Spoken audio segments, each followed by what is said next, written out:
Hi, in this particular video we would be looking for a very familiar concept in physics which is called escape velocity. Now with this term escape velocity, the name itself indicates that something wants to escape.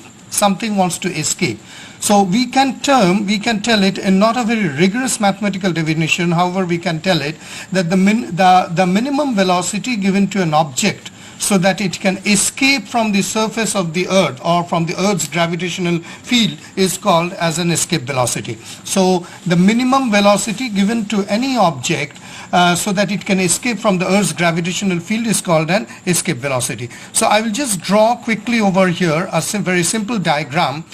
This is considering that this is our earth, our mother earth, and we call this as m. Okay, I consider this as m. And we consider the radius, that is the distance right from the center of the earth. So we can consider this radius as capital R. We call it as capital R. And here is a mass of m. I may make it a small m. This is m which wants to escape from this gravitational field of this earth, and it wants to move towards infinity. So we get my mass, that is m, that is the mass of the earth, and r, which is the radius, and this object sitting here wants to escape from the gravitational pull of the earth at infinity. Now a simple thing which we call that at infinity both the potential energy, we call it as PE, as well as the kinetic energy, that is the KE, that is the kinetic energy, is always equal to 0. So body traveling from the earth going to infinity, both the potential and kinetic energy are 0. We can also write it as this way: PE and KE, that is the potential and kinetic energy, is always equal to 0 moving at infinity. Now for example, we take a small case that by the law of conservation of energy, we know that the potential energy at the initial stage, we call it as I, plus the kinetic energy at the initial stage, that is I, will always be equal to the potential energy at the final stage, that is F, plus the kinetic energy at the final stage, that is KEF. So this is the law of conservation of energy, that energy can neither be created nor destroyed. So potential energy at the initial stage plus the kinetic energy at the initial stage will always be equal to the potential energy at the final stage and the potential and the kinetic energy at the final stage. Now say for example we consider the potential energy I initially at the initial stage, we write it as minus capital G capital M times m whole divided by capital R. This is the R, that is the radius. Now if you ask me that why this minus G, why gravitational potential energy is negative, I would request you to look into my other video where I have explained the reason of minus G. For the time being, what you can just understand that potential energy is negative because if this is the earth and we are moving upwards, it is pulling downwards. So any work done upwards, it is pulling downwards. That is why it is minus. But don't take it as a very strong notation. This is just an initial thing just to know. You can watch out my another video where I explained in details for this negative sign.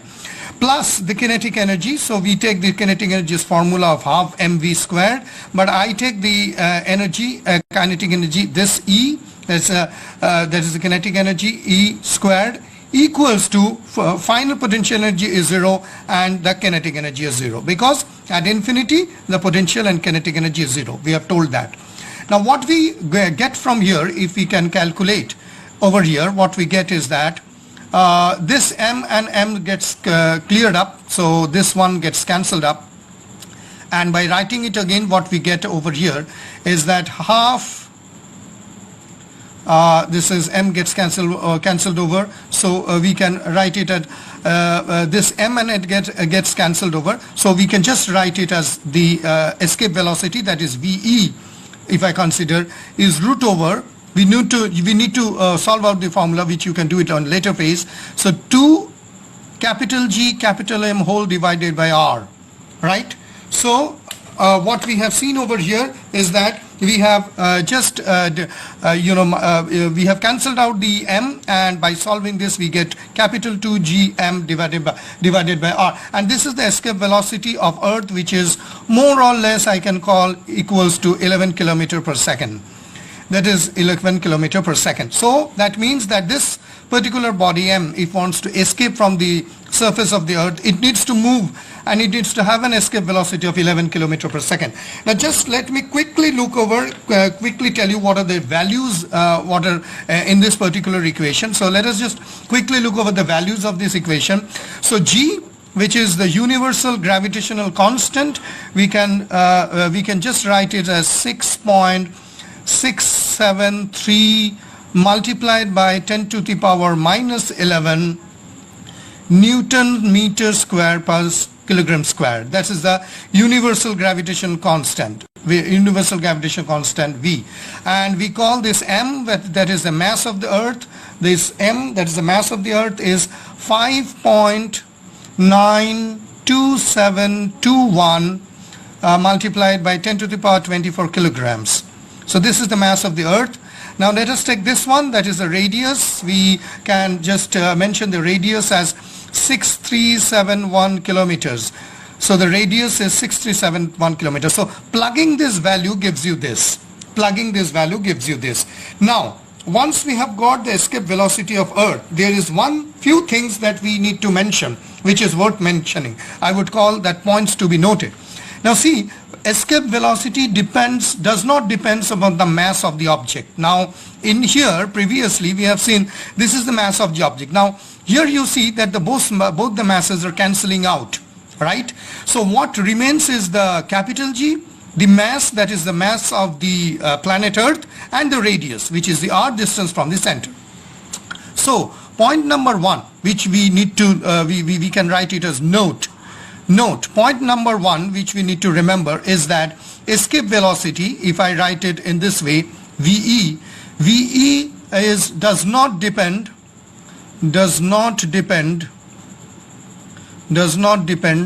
on m, on small m, right? This is small m, that is the mass of the object. So it is independent of the mass of the object. The second most important point is that escape velocity, or VE, is dependent. It depends on what is dependent on mass, that is the mass of the planet. And the third point is that escape velocity is dependent on r, that is the radius. So three quick important points to remember. Escape velocity doesn't depend upon the mass of the object which is trying to move off. That is why both the m's gets cancelled out in this equation. Escape velocity is dependent on m, that is the mass of the planet from where it is moving, and the radius, that is r. Now say for example we are doing an escape velocity of Jupiter. So for example this is Jupiter. Okay, this is Jupiter. So we write it as Jupiter. And the same way we want to, this is R, and there is a body which wants to escape from Jupiter. So let us see what is the mass of Jupiter, that is capital M. So the mass of Jupiter is 1.898 multiplied by 10 to the power 27 kilograms. This is the mass of Jupiter. What is the radius of Jupiter? Oh, it's huge, 69,911 kilometers. And see the radius of Earth, 6371. This is 69,911 kilometers. And obviously G stands the same. So just for your convenience, I write as 6.673 multiplied by 10 to the power minus 11 Newton meters per kg squared. Now what we can do is that if we plug in these values, in the previous equation which we did, that is this escape velocity equation here, what we get is this one. If I write Vj, that is the escape velocity of Jupiter, and we put it in the same way, 2 capital G m whole divided by r, and we just plug in these values, what we are going to get is this one, 59.5 kilometers per second.